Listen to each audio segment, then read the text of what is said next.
નમસ્કાર વિદ્યાર્થી મિત્રો, તો આપણે શરૂઆત કરીએ ફરીથી કે કોઈ વાહકમાંથી પસાર થતો વિદ્યુત પ્રવાહ એના વિશે આપણે ચર્ચા કરતા હતા. તો કોઈ વાહકમાંથી વિદ્યુત પ્રવાહ પસાર થઈ રહ્યો છે તો થાય છે એવું ક્યારે કહેવાય?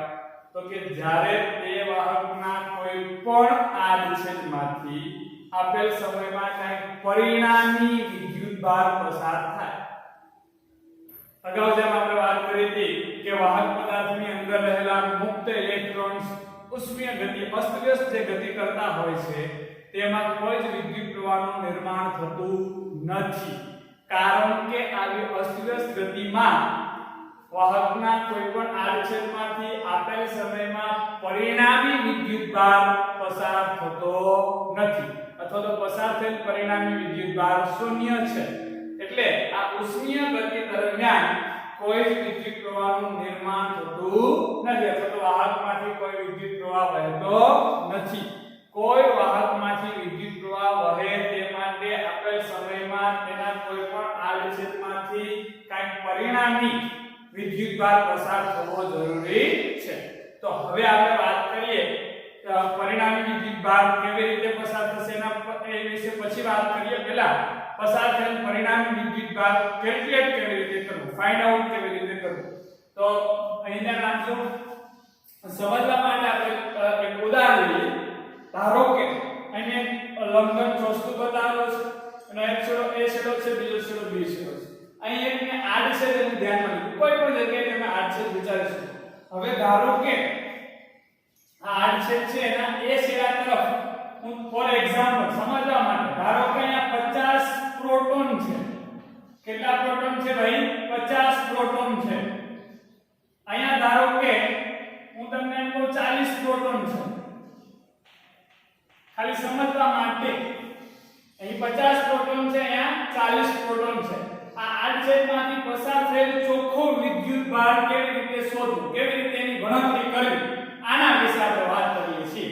તો 50 પ્રોટોન અહીં છે અને 40 પ્રોટોન છે. હવે ધારો કે 5 પ્રોટોન, કેટલા પ્રોટોન ભાઈ? 5 પ્રોટોન A છેડા તરફથી B છેડા તરફ જાય છે. અહીંયા લખી દઉં છું. 5 પ્રોટોન A થી B તરફ, A થી B તરફ કોઈ આપેલ સમયમાં પસાર થાય છે. એટલે સ્વાભાવિક છે અહીંયા 50 પ્રોટોન છે એ કેટલા થઈ જશે? તો કે 45. અહીંયા 40 છે, કેટલા થઈ જશે? તો કે 45. એટલે આપણે કહેશું કે A થી B તરફ કેટલા પ્રોટોન પસાર થયા? તો કે 5. તો આ આડછેદમાંથી પસાર થયેલ વિદ્યુત ભાર કેટલો? આડછેદમાંથી પસાર થયેલ વિદ્યુત ભાર કેટલો? તો આપણે તમે કહેશો કે +5e. E એટલે ઇલેક્ટ્રોન પરનો વિદ્યુત ભાર અથવા પ્રોટોન પરનો વિદ્યુત ભાર. આ પ્રોટોન છે એટલે +5. E ની વેલ્યુ જ્યાં E ની કિંમત શું છે? E ની કિંમત તો 1.6 × 10⁻⁹ કુલમ. રાઈટ. હવે ધારો કે સેમ વે 5 પ્રોટોન B થી પણ A તરફ જાય છે. 5 પ્રોટોન B છેડાથી A છેડા તરફ કોણ જાય છે?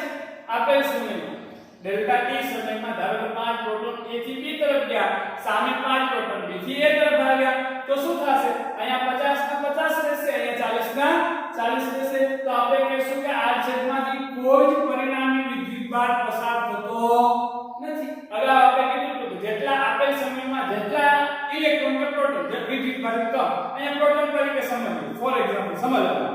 તો 5 પ્રોટોન આ બાજુ ગયા, 5 પ્રોટોન આ બાજુ ગયા, તો કોઈ જ પરિણામી વિદ્યુત ભાર આ છેદમાંથી પસાર થતો નથી. તો ધારો કે આ 5 ને બદલે 3 ઇલેક્ટ્રોન, સોરી 3 પ્રોટોન, આ 3 પ્રોટોન B થી A તરફ ગતિ કરે છે. તો B થી A તરફ જતો વિદ્યુત ભાર કેટલો? તો કે +3. તેથી A થી B તરફ વહેતો અથવા તો આડછેદમાંથી પસાર થતો, તેથી આડછેદમાંથી પસાર થયેલ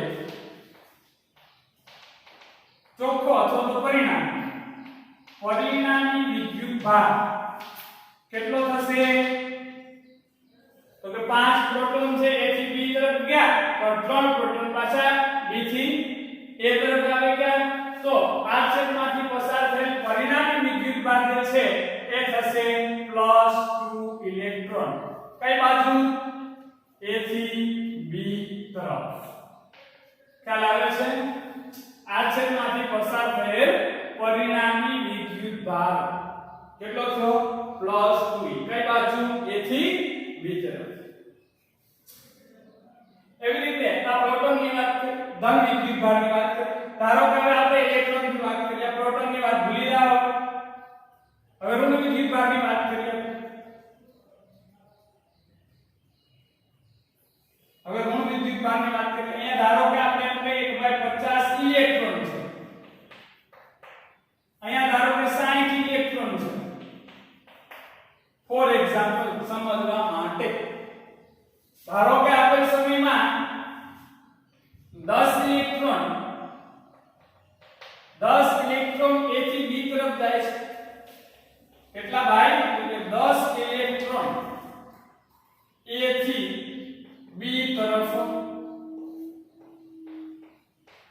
એટલે A થી B તરફ પસાર થયેલ વિદ્યુત ભાર આપણે કેટલો કહેશું -10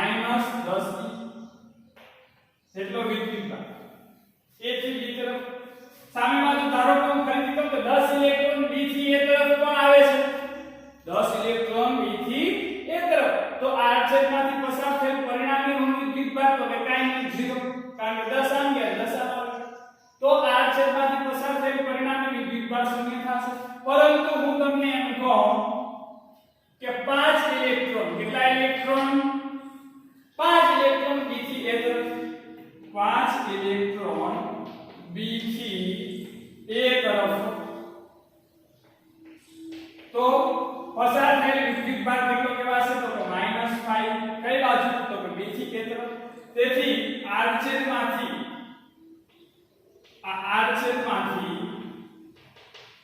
પસાર થયેલ પરિણામી ઋણ વિદ્યુત ભાર અહીંયા આપણે લખશું આરછેદમાંથી પસાર થયેલ પરિણામી ધન વિદ્યુત ભાર અહીંયા આપણે લખશું આરછેદમાંથી પસાર થયેલ પરિણામી ઋણ વિદ્યુત ભાર કેટલો થશે તો કે ભાઈ 10 ઇલેક્ટ્રોન A થી B તરફ ગયા 5 ઇલેક્ટ્રોન B થી A તરફ આવ્યા તો પરિણામી આપણે કહી શકીએ કે 5 ઇલેક્ટ્રોન A થી B તરફ ગયા કારણ કે A થી B તરફ કેટલા ઇલેક્ટ્રોન ગયા 10 માંથી 5 તો પાછા ક્યાં આવી ગયા A તરફ પાછા આવી ગયા તો પરિણામી 5 ઇલેક્ટ્રોન A થી B તરફ ગયા તો પસાર થયેલ આરછેદમાંથી પસાર થયેલ ઋણ વિદ્યુત ભાર કેટલો તો કે 5 થી જેટલો કઈ બાજુ A થી B તરફ ખ્યાલ આવે છે ચાલો હવે આપણે વાત કરશું આરછેદમાંથી પસાર થયેલ પરિણામી વિદ્યુત ભાર આરછેદમાંથી પસાર થયેલ પરિણામી વિદ્યુત ભાર જો ફરીથી કહો સૌથી પહેલા જે ગણતરી કરી એ આપણે પસાર થયેલ પરિણામી ધન વિદ્યુત ભારની ગણતરી કરી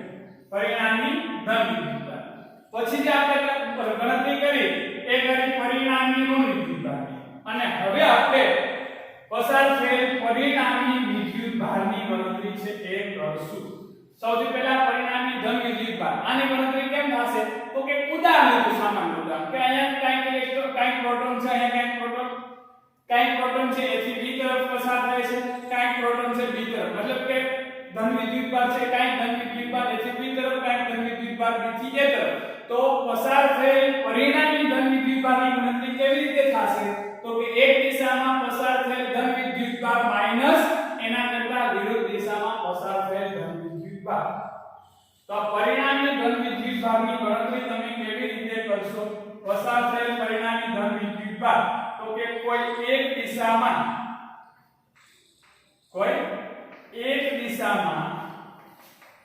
પસાર થયેલ ધન વિદ્યુત ભાર પસાર થયેલ ધન વિદ્યુત ભાર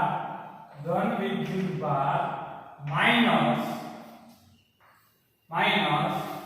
તેનાથી વિરુદ્ધ દિશામાં પસાર થયેલ ધન વિદ્યુત ભાર. આનાથી તમને શું ફાઇન્ડ આઉટ થઈ જશે? પરિણામી ધન વિદ્યુત ભાર. આડછેદમાંથી પસાર થયેલ પરિણામી ધન વિદ્યુત ભાર. એક દિશામાં પસાર થયેલ ધન વિદ્યુત ભાર માઈનસ વિરુદ્ધ દિશામાં પસાર થયેલ ધન વિદ્યુત ભાર. અહીં ઉદાહરણમાં આપણે લીધું તો અહીંથી 5 ઇલેક્ટ્રોન, જો 5 પ્રોટોન A થી B તરફ, એટલે કોઈ એક દિશામાં પસાર થયેલ ધન વિદ્યુત ભાર કેટલો? +5 માઈનસ વિરુદ્ધ દિશામાં પસાર થયેલ ધન વિદ્યુત ભાર. તો B થી A તરફ કેટલા પ્રોટોન આપણે એઝ્યુમ કર્યા? તો 3 પ્રોટોન. તો વિરુદ્ધ દિશામાં પસાર થયેલ ધન વિદ્યુત ભાર કેટલો? તો કે 3E જેટલો. એટલે 5A - 3 એટલે આપણો આન્સર આવ્યો 2E. તો 2E જેટલો પરિણામી ધન વિદ્યુત ભાર છે A થી B તરફ વહે છે. એવી રીતે આપણે આડછેદમાંથી પસાર થયેલ પરિણામી ઋણ વિદ્યુત ભારની ગણતરી કરશું. તો સેમ વે પરિણામી ઋણ વિદ્યુત ભારની ગણતરી કેમ કરશું આપણે? તો કે એક દિશામાં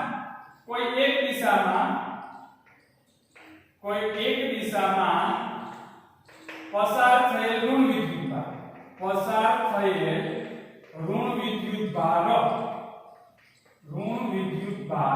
માઈનસ વિરુદ્ધ દિશામાં પસાર થયેલ ઋણ વિદ્યુત ભાર. એક દિશામાં પસાર થયેલ વિદ્યુત ભાર માઈનસ વિરુદ્ધ દિશામાં પસાર થયેલ વિદ્યુત ભાર. તો અહીં આપણે ઉદાહરણમાં શું લીધું કે 10 ઇલેક્ટ્રોન A થી B તરફ, એટલે A થી B તરફ પસાર થયેલ ઋણ વિદ્યુત ભાર કેટલો? તો કે 10 જેટલો. આ સંજ્ઞા તો ઋણ વિદ્યુત ભાર છે, પણ આપણે અહીં લખી દીધું છે કે પસાર થયેલ ઋણ વિદ્યુત ભાર કેટલો? તો કે 10 કઈ બાજુ? A થી B તરફ. એવી રીતે વિરુદ્ધ દિશામાં પસાર થયેલ ઋણ વિદ્યુત ભાર, તો એ આપણે લીધા 5 ઇલેક્ટ્રોન. B થી A તરફ કેટલા ઇલેક્ટ્રોન? તો કે 5. તો વિરુદ્ધ દિશામાં પસાર થયેલ ઋણ વિદ્યુત ભાર કેટલો? તો કે 5E. તો આપણે અહીંયા આન્સર શું મળશે? એક દિશામાં પસાર થયેલ ઋણ વિદ્યુત ભાર કેટલો? તો કે 10E માઈનસ વિરુદ્ધ દિશામાં પસાર થયેલ ઋણ વિદ્યુત ભાર કેટલો? 5E. તો પરિણામી ઋણ વિદ્યુત ભાર કેટલો પસાર થયો? 5E. કઈ બાજુ? આ ખાસ ધ્યાન રાખવાનું. કઈ બાજુ? A થી B તરફ. હવે આપણે વાત કરીએ કે આડછેદમાંથી પસાર થયેલ પરિણામી વિદ્યુત ભાર. આડછેદમાંથી પસાર થયેલ પરિણામી વિદ્યુત ભાર કેટલો? તો પરિણામી વિદ્યુત ભારની ગણતરી આપણે કેવી રીતે કરશું? તો કે ધન વિદ્યુત ભાર કેટલો પસાર થાય છે ને ઋણ વિદ્યુત ભાર કેટલો પસાર. તો ધન વિદ્યુત ભારની આપણે ગણતરી કરી 2 ઇલેક્ટ્રોન, તો 2E જેટલો ધન વિદ્યુત ભાર A થી B તરફ ગયો. 2E જેટલો ધન વિદ્યુત ભાર A થી B તરફ ગયો. હવે ધ્યાન આપજો ખાસ.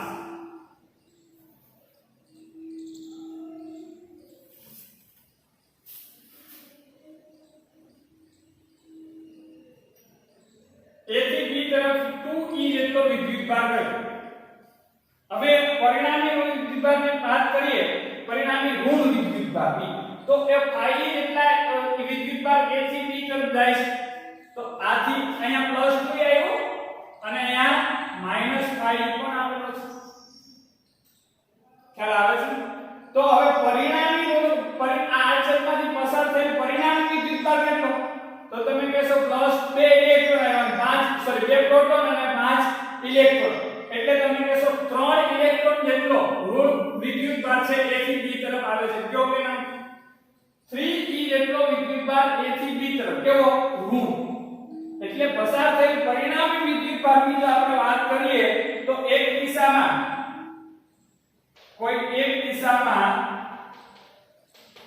પસાર થયેલ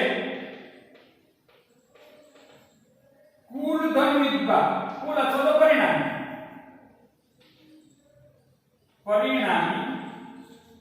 ધન વિદ્યુત ભાર માઈનસ તે દિશામાં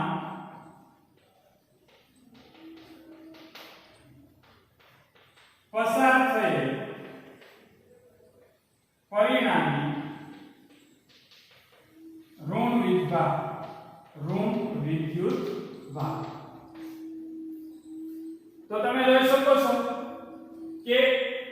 આડછેદમાંથી પસાર થયેલ પરિણામી ધન વિદ્યુત 2 a થી b તરફ છે આ બાબતને મારે b થી a તરફ લખવી હોય તો શું લખવું પડે મારે -2 સેમ વે આડછેદમાંથી પસાર થયેલ પરિણામી ઋણ વિભાગ કેટલો છે પરિણામી ઋણ વિભાગ તો કે ભાઈ કઈ બાજુ a થી b તરફ અને ઉલટું લખવું હોય તો -5 લખવું હોય તો b થી a તરફ લખવું પડે તો એક દિશામાં પસાર થયેલ પરિણામી ધન વિભાગ કેટલો 2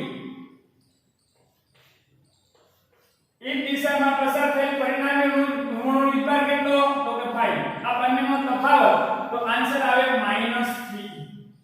આન્સર આવે -3 મતલબ કે 3 ઇલેક્ટ્રોન જેટલો વિભાગ છે એ પસાર થયેલ છે કઈ બાજુ તો જો આપણને દિશા જો એક દિશામાં પસાર થયેલ પરિણામી ધન વિભાગ દિશા કઈ છે a થી b તે દિશામાં પસાર થયેલ પરિણામી ઋણ વિભાગ એટલે a થી b દિશામાં પસાર થયેલ પરિણામી ઋણ વિભાગ a થી b તો -3e જેટલો વિભાગ છે એ પસાર થાય છે a થી b તરફ a થી b તરફ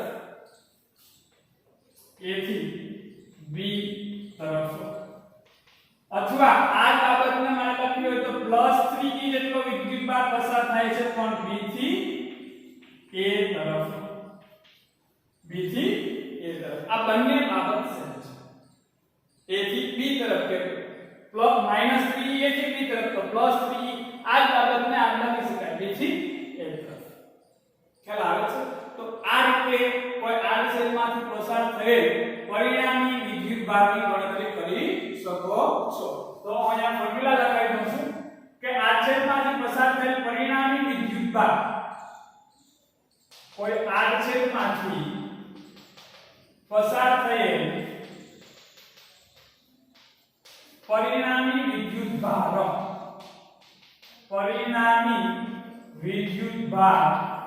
q બરાબર વિદ્યુતભારની સંજ્ઞા આપણે q આવશે તો q થશે q plus minus q minus આ જે q પ્લસ છે એ છે કોઈ એક દિશામાં પસાર થયેલ પરિણામી ધન વિદ્યુતભાર આ જે q પ્લસ છે એ છે પસાર થયેલ પરિણામી ધન વિદ્યુતભાર અને આ જે q માઈનસ છે q માઈનસ જે છે એ છે પસાર થયેલ પરિણામી ઋણ વિદ્યુતભાર q પ્લસ છે એ છે પસાર થયેલ પરિણામી ધન વિદ્યુતભાર અને q માઈનસ છે પસાર થયેલ પરિણામી ઋણ વિદ્યુતભાર છે તો આડછેદમાંથી પસાર થયેલ પરિણામી વિદ્યુતભાર કેટલો થશે તો કે પસાર થયેલ પરિણામી ધન વિદ્યુતભાર અને પસાર થયેલ પરિણામી ઋણ વિદ્યુતભાર આ બંનેનો તફાવત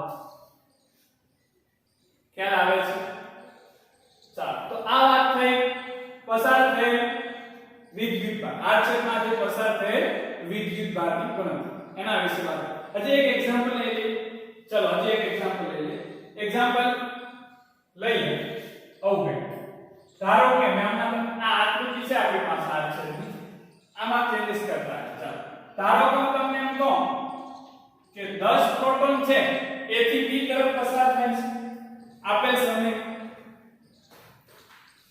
સમયમાં 10 પ્રોટોન a થી b તરફ પસાર થાય છે તો a થી b તરફ પસાર થયેલ વિદ્યુતભાર કેટલો તો કે 10e કેટલો 10e હું તમને એમ કહું કે 4 પ્રોટોન સામે પસાર થઈ જાય છે a થી a તરફ તો એ વિદ્યુતભાર કેટલો થયો તો કે 4e કેટલો થયો 4e આડછેદમાંથી પસાર થયેલ પરિણામી ધન વિદ્યુતભારની ગણતરી આપણે કેવી રીતે કરશું કે તો કે 10 પ્રોટોન અહીંથી અહીંયા ગયા આમાંથી 4 તો પાછા આ બાજુ આવી ગયા એટલે a થી b તરફ પસાર થયેલ પરિણામી ધન વિદ્યુતભારની ગણતરી આપણે કરશું તો આપણો આન્સર શું મળશે તો કે એક દિશામાં પસાર થયેલ ધન વિદ્યુતભાર કેટલો 10 માઈનસ વિરુદ્ધ દિશામાં પસાર થયેલ વિદ્યુતભાર કેટલો 4 તો આપણને આન્સર આવશે 6 જેટલું બરાબર છે હવે વાત કરીએ ઋણ વિદ્યુતભારની તો કે ધારો કે હું તમને એમ કહું કે 6 ઇલેક્ટ્રોન a થી b તરફ પસાર થાય છે તો પસાર થયેલ વિદ્યુતભાર કેટલો તો કે 6e હું તમને એમ કહું કે 3 ઇલેક્ટ્રોન પસાર થાય છે b થી a તરફ તો પસાર થયેલ વિદ્યુતભાર કેટલો તો કે 3 તેથી આડછેદમાંથી પસાર થયેલ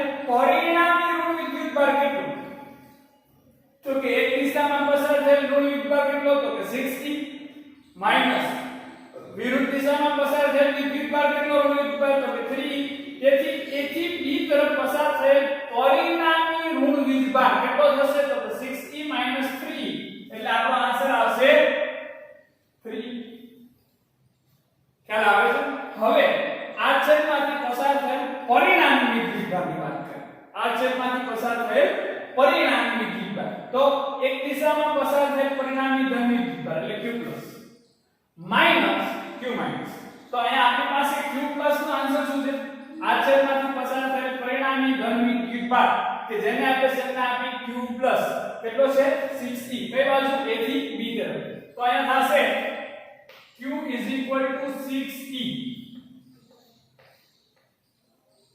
આ માઈનસ છે ફોર્મ્યુલા ના Q માઈનસ ની વાત કરીએ Q માઈનસ એટલે કે આ છેદમાંથી પસાર થયેલ પરિણામી ઋણ વીજભાર પરિણામી ઋણ વીજભાર કેટલો 3 એટલે આન્સર આવશે 3e તો 3e જેટલો વિદ્યુતભાર છે એ A થી B તરફ પરિણામી વિદ્યુતભાર પસાર થાય છે 6e જેટલો ધન વિદ્યુતભાર A થી B તરફ એટલે 6 પ્રોટોન પરિણામી 6 પ્રોટોન A થી B તરફ 3 ઇલેક્ટ્રોન છે એ પણ A થી B તરફ છે એ પણ A થી B તરફ છે તો 6 પ્રોટોન એમાં 3 ઇલેક્ટ્રોન આવી ગયા તો પરિણામી A થી B તરફ શું થયું 3 પ્રોટોન પસાર થયા એટલે A થી B તરફ પસાર થયેલ પરિણામી ધન વિદ્યુતભાર આપણને કેટલો મળ્યો 3e મળ્યો ખ્યાલ આવે છે હજી એક એક્ઝામ્પલ લઈ લે ચલો હું તમને એમ કહું આનો રાખીએ ચલો ધન વિદ્યુતભાર વાળાનો રાખીએ 10 પ્રોટોન A થી B તરફ એટલે 10e જેટલો વિદ્યુતભાર A થી B તરફ ગયો 4 પ્રોટોન B થી A તરફ એટલે 4e જેટલો વિદ્યુતભાર B થી A તરફ ગયો તો આ છેદમાંથી પસાર થયેલ પરિણામી ધન વિદ્યુતભાર કેટલો તો 6e કઈ બાજુ A થી B તરફ આ જ બાબત ઊંધી લખવી હોય તો B થી A તરફ પસાર થયેલ ધન વિદ્યુતભાર કેટલો એમ લખવું હોય તો અહીંયા આવે -6e ચલો હવે 6 ઇલેક્ટ્રોન A થી B તરફ ધારો કે તમને કહો 10 ઇલેક્ટ્રોન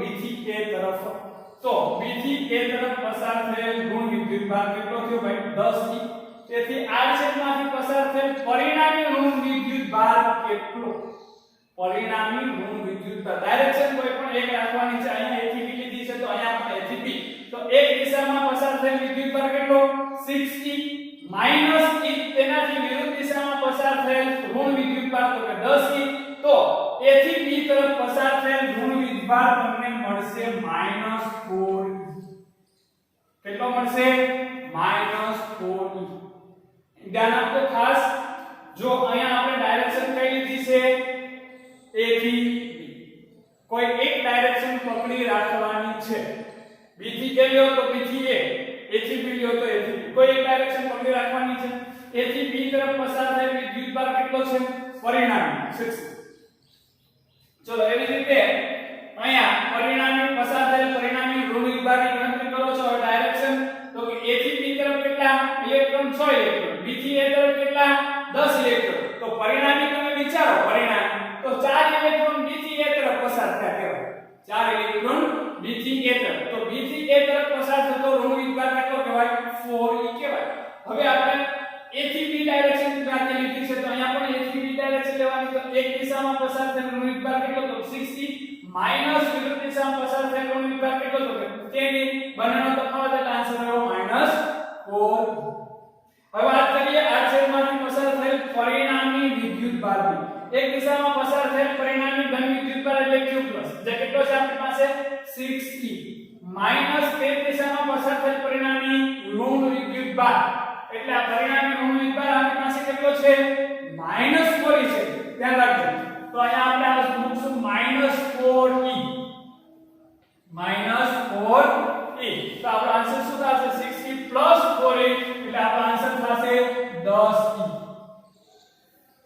આન્સર શું થશે 10e ફરીથી ધ્યાન આપજો 10 પ્રોટોન A થી B તરફ સામા 4 પ્રોટોન B થી A તરફ એટલે પરિણામી આપણે કહી શકીએ કે 6 પ્રોટોન છે A થી B તરફ પસાર થાય છે એવી રીતે 6 ઇલેક્ટ્રોન A થી B તરફ 10 ઇલેક્ટ્રોન B થી A તરફ તો અહીંયા તમે શું કહી શકો જો 6 ઇલેક્ટ્રોન A થી B તરફ અને 10 ઇલેક્ટ્રોન B થી A તરફ. તો અહીંયા તમે શું કહી શકો કે પરિણામી કેટલા ઇલેક્ટ્રોન કઈ બાજુ પસાર થાય? તો કે 4 ઇલેક્ટ્રોન B થી A તરફ પસાર થાય છે. કહી શકાય કે ના કહી શકાય?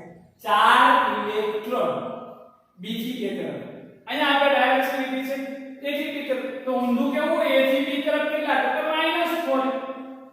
ઊંધું કે A થી B કેવું હોય તો -4 ઇલેક્ટ્રોન. હવે બે વિચારીએ આપણે. તો પરિણામી ધન વિદ્યુતભાર 6e જેટલો A થી B તરફ. તો A થી B તરફ પરિણામી વિદ્યુતભાર કેટલો પસાર થાય? 6e. પરિણામી ઋણ વિદ્યુતભારની વાત કરીએ તો 4 ઇલેક્ટ્રોન આટલા પ્રોટોન 6 પ્રોટોન A થી B તરફ આવ્યા, 4 ઇલેક્ટ્રોન B થી A તરફ આવ્યા. તો 8/માંથી પસાર થયેલ પરિણામી વિદ્યુતભાર કેટલો? તો કે 6 - 4 એટલે 2. તો આન્સર ખોટો આવશે કારણ કે અહીંયા પ્રોટોન છે અહીંયા ઇલેક્ટ્રોન છે. એ 6 પ્રોટોન A થી B તરફ ગયા. સાંભળો. હજી એક ઉદાહરણ આપો. હજી એક એક્ઝામ્પલ આપો કે ધારો કે પ્રારંભમાં અહીંયા 50 પ્રોટોન છે અને 20 ઇલેક્ટ્રોન છે. ફોર એક્ઝામ્પલ ધારો કે આ બાજુ 20 પ્રોટોન છે, 20 પ્રોટોન છે અને આ બાજુ ધારો કે 50 ઇલેક્ટ્રોન છે, 50 ઇલેક્ટ્રોન. હવે ધ્યાન આપો 6 પ્રોટોન A થી B તરફ જાય એટલે અહીંયા 20 પ્રોટોન છે કેટલા થશે? 26. એટલે અહીંયા જે પ્રોટોન છે એ કેટલા થઈ જશે? 6 ગયા એટલે 46. અહીંયા 20 માંથી 26. એવી રીતે 4 ઇલેક્ટ્રોન છે અહીંથી અહીંયા આવે છે. 4 ઇલેક્ટ્રોન અહીંથી અહીંયા આવે છે. એટલે અહીંયા થશે 24 ઇલેક્ટ્રોન અને અહીંયા થઈ જશે 46. તો તમે જોશો તો અહીંયા 6 પ્રોટોનનો વધારો છે. 6 પ્રોટોનનો વધારો, અહીંયા 4 ઇલેક્ટ્રોનનો ઘટાડો. તો ડિફરન્સ કેટલો થશે? 10e જેટલો. ડિફરન્સ કેટલો થશે? 10e જેટલો. સેમ કે અહીંયા 6 પ્રોટોન ઘટ્યા, 4 ઇલેક્ટ્રોન વધ્યા. 6 પ્રોટોન ઘટ્યા, 4 ઇલેક્ટ્રોન વધ્યા. ડિફરન્સ થશે 10e. તો પસાર થયેલ પરિણામી વિદ્યુતભાર કેટલો થશે? 10e થશે. નહીં કેટલું? તો આ વાત આપણે કરી કોઈ આડછેદમાંથી પસાર થયેલ પરિણામી વિદ્યુતભાર કેલ્ક્યુલેટ કરવા વિશેની.